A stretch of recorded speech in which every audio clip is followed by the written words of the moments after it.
do you need to just swear? Just use some profanity. You just need to cuss. In your mind, you're thinking, is this really the right thing to do?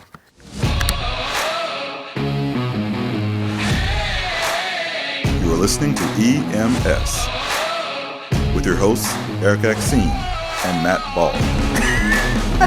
No, so the last time we talked, we talked about the fire service, life in the firehouse, all the pros and cons, or the pros, I guess, of being a firefighter, the culture, the camaraderie, the brotherhood, the sisterhood. And it is. All those are great things. It's the greatest job in the world. But you did a good job, though, painting the reality of what life is really like as a firefighter. Yes. But I don't think we talked a lot about some of those situations and circumstances that can really remind you of the gravity of your job. I don't know how you describe it. Yeah, no, that's a good way to say it. Gravity, because it is the weight, gravity.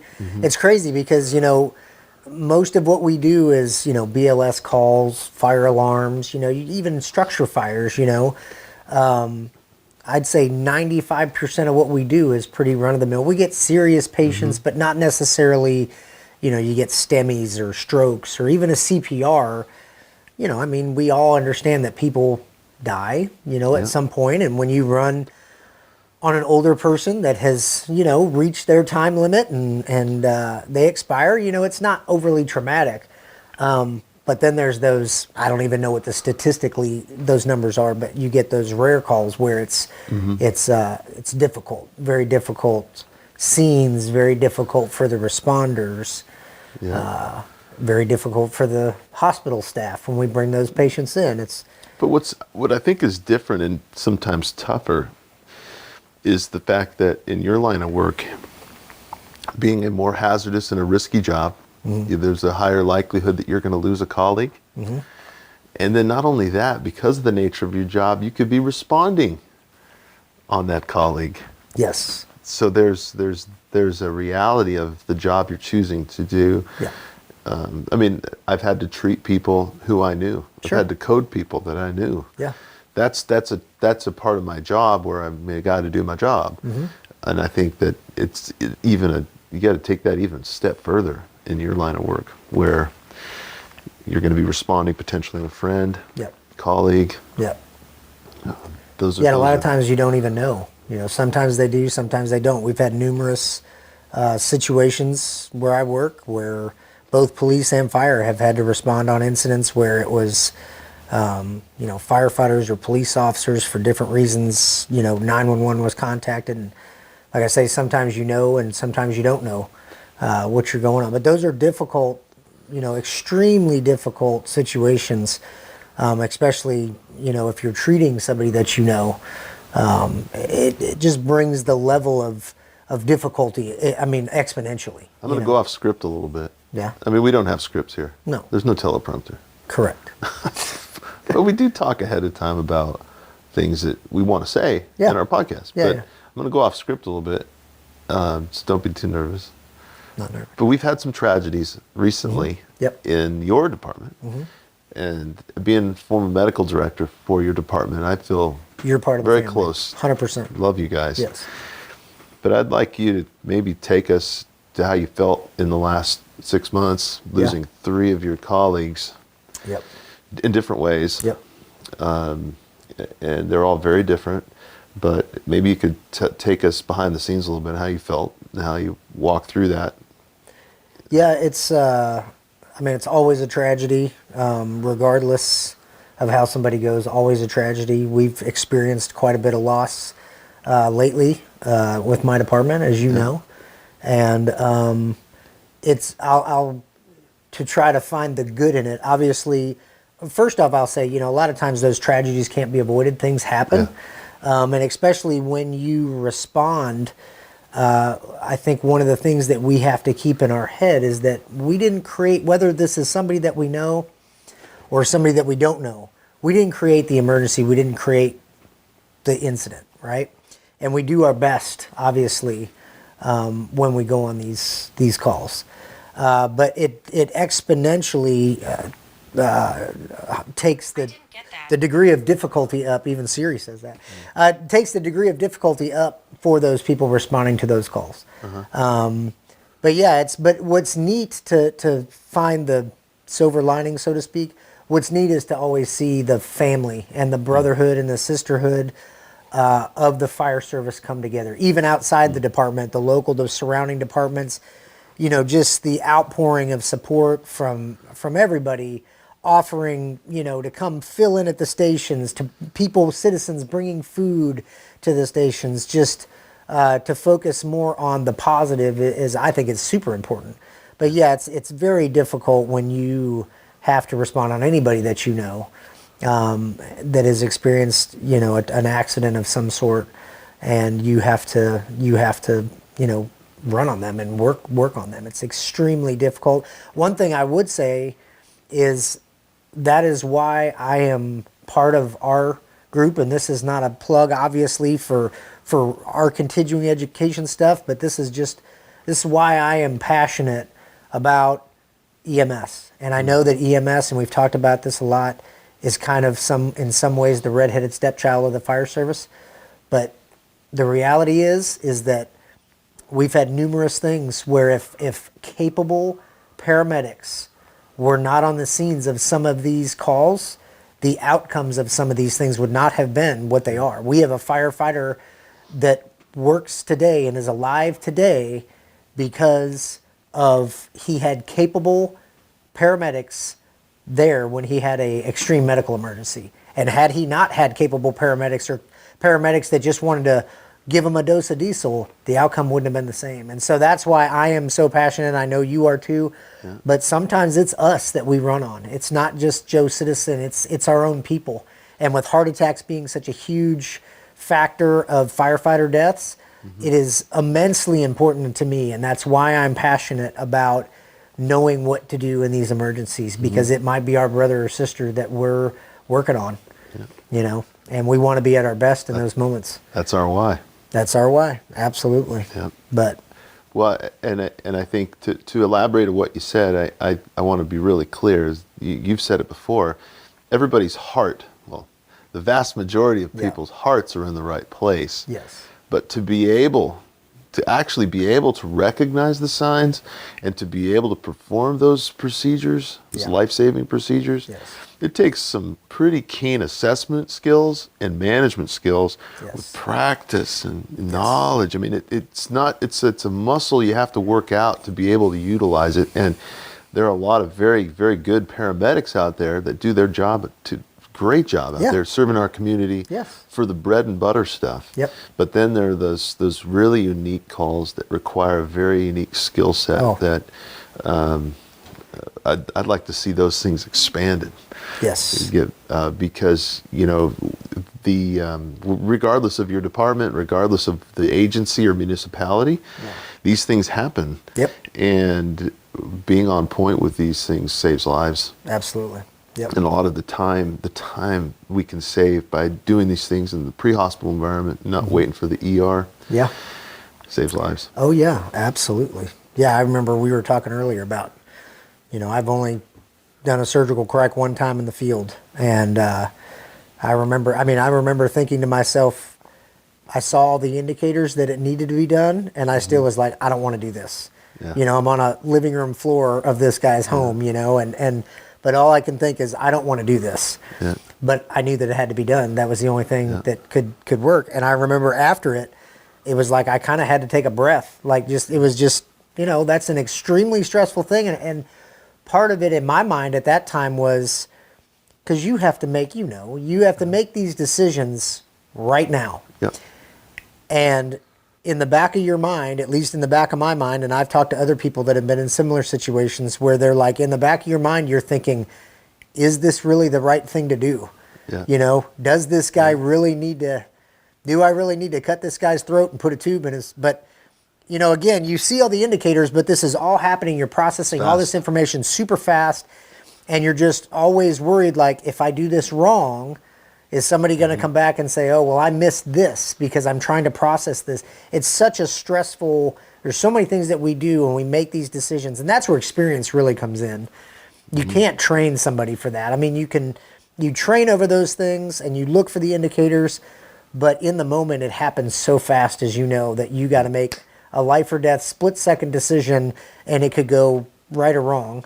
These are highly emotional Yeah. experiences. I polled a group of firefighters recently on their greatest fear, and one of the common ones was being in a life-threatening situation and making the wrong decision. Yeah. That's a big fear. Huge. So when you're in that position where you have to make that life-saving decision, Yeah.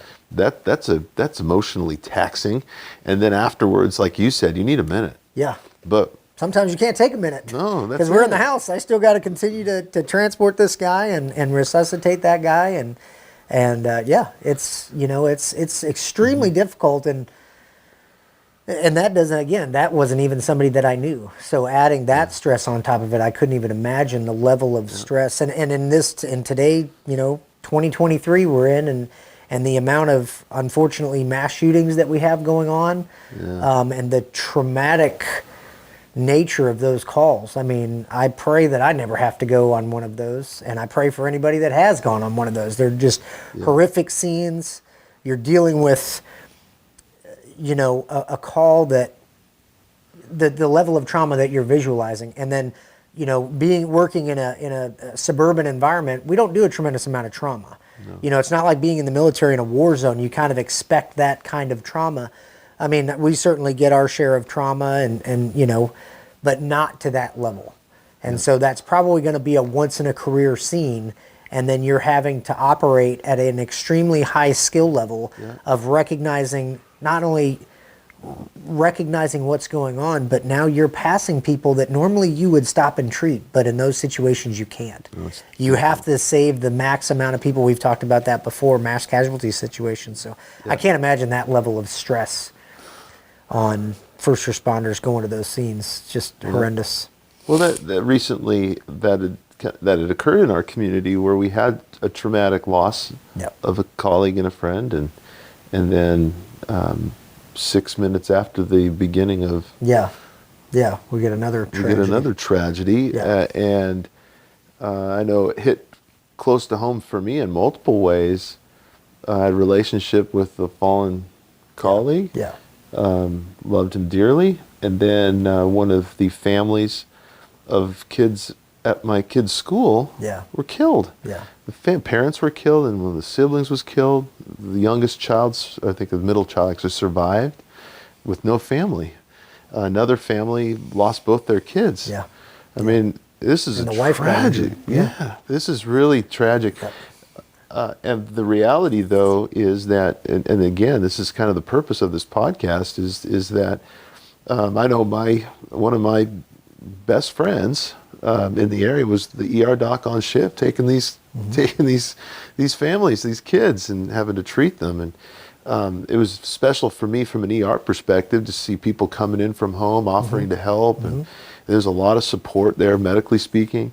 And I also, through my history as a medical director, saw the same thing in the fire service, people covering for each other, and our certain departments backfilling people to help so they could be at the memorial service, and covering, and just loving on each other through a tough time. But the reality is that when something traumatic happens, you got to stand up and be ready for that next call.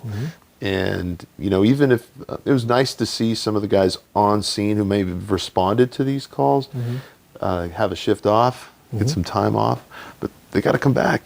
And that's the reality. That's what you're signing up for, is to be the first responder to these horrific things. It's, I've heard people talk about PTSD, and like military, military typically they go into extreme environments. They're there for a short period of time, 6-8 months, a year, but typically it's a lot of trauma. I mean, they experience a tremendous amount of trauma, but I've heard even veterans say that the amount of the prolonged trauma with first responders, police, fire, EMS, all of it, but it's over 20-year career, 25, 30-year career. Accumulates. It's a different type of PTSD and that kind of stuff. It's difficult, and these kind of scenes where we respond on our own certainly are make it worse. It's the environment today is difficult for sure. And I think it's worth saying too, for me personally, that I don't understand. I'm not military. Yeah, me either. I don't understand even the trauma of what families had experienced Yep. in the last little bit here in our area, what military families experience and have to live with. Yep. One thing that I've learned now being older is that until you've walked in somebody else's shoes, yeah. you really don't understand the Nope. trauma of things. People handle it and feel it in different ways. Yep. But I think the reality, and everybody would agree with this, is there are certain jobs that bring along a certain amount of trauma and a certain amount of moral or emotional injury, Yeah. however that may manifest in certain lines of work. And this job you've chosen, firefighter, there's a certain amount of trauma involved in it. And that's the reality of the job. You got to know that when you choose it. You know? And I don't think a lot of people realize that too, because I've had people train, or I've had people come in that I've trained who you can tell that they don't understand. Because like I say, it is a rare thing. Thankfully, it's a very rare thing that you go on these bad calls or calls with people that you might know. But it's like, and there's no way you can prepare somebody for that emotionally. You know, I mean, well, you can go through the skills and those kind of things, but until you're on that scene, there's no way to prepare for that. I remember one time going on a scene, it was a pediatric scene, tragic, traumatic scene, and we got back to the station. And one thing I'll say, at least about my department, I hope everybody's department is this supportive, always has been, is anytime I've gone on a call where it was, somewhat of a traumatic call, we have had great support from our officers and our administrative staff, where if you needed to go home, I could go up to my captain and say, I can't continue today. And they, without question, get in your truck and go home. And I remember we came back from this call in particular, and our captain came out to us, sat us down, kind of a debrief after the call, and said, like, hey, if any of you need to go home and hug your kids, go. You're cleared for the rest of your shift, approved time off, go. My mindset, though, was, okay, I'm going to go home, but my kids, I want to see my kids and I want to see my wife, but at the same time, they have no idea what I'm experiencing. They don't understand what I just saw, what I just had to do. But my other brothers and sisters that were on the same call as I were, that are parents as well, they know exactly what I'm thinking and feeling. And so for me, not, everybody processes that differently, but for me, that day I was like, I'd rather stay here at work and be around the people that I know they're thinking and feeling and experience the same things that I did. I would rather stay around them, because to me that was a better way to deal with it than go home and mom and kids, they're like, oh, hey, Dad, and they want to go play or go, whatever. Yeah. And it's just, that was my thought process behind it. When I called one of my friends who responded to a tragedy recently, he answered the phone, so gratefully answered the phone. I just wanted him to know that I was thinking of him and praying for him. He was released by your department to go to kind of just go home, kind of like you said. And they didn't go home. They went out to go drink some beers together and to debrief and talk about it. And, I've experienced the same thing in the ER where a bad call, I can't leave the middle of the shift because I'm a nocturnist and I'm the only one awake. So I have to keep working, which was its own trauma. I can't stop. I have to keep going. But coming home after some of these terrible shifts, I'll never forget them. But when I've come home, it's hard to explain it. You can't. And then people hear you talk about it. And listen, I can't explain the military trauma, and I don't fully understand your trauma you have to deal with. But I can say, from an ER doctor standpoint, the moral injury I experienced, it's hard to describe. And when I talk to other people about it, if they're not doctors, it's really difficult to fully describe the kind of trauma you feel with that 9-day-old baby in your arms with mom and dad behind you, and you can't save him. And there's being a physician who's kind of, listen, you see stuff that never gets to the ER that's traumatizing.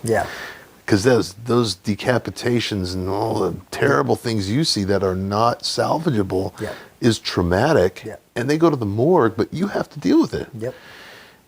I'm on the flip side is that me as the ER doctor, sometimes if I can't save them, then there's nobody else. Yeah, I'm that's it. kind of the You're last the one end of holding the the line. ball, you Yep, know? yep. And so that carries its trauma Sure. for me when I can't save somebody. I would imagine sometimes in your line of work where there's a certain amount of relief and I got them to the ER, hand them off. For sure. And so for me, taking that hand off from you Yep. is traumatic when I can't do anything. Yeah, right. Or it's stress for me, to be honest, it's stressful for me. I have the same fear you do. Mm-hmm. Being in a life-threatening situation where if I make the wrong decision, Yep. I'm not thinking about getting sued. I'm not thinking about No, it's being bad, being detrimental. to the tired patient. even. I'm not thinking about that last patient. I'm so focused on this emergency that you just kind of kick it into a new gear. Yes. And you don't think about fear. Yeah. You do what you need to do. Right. Unfortunately, sometimes it doesn't go well. Right. And sometimes it's just their time. Yep.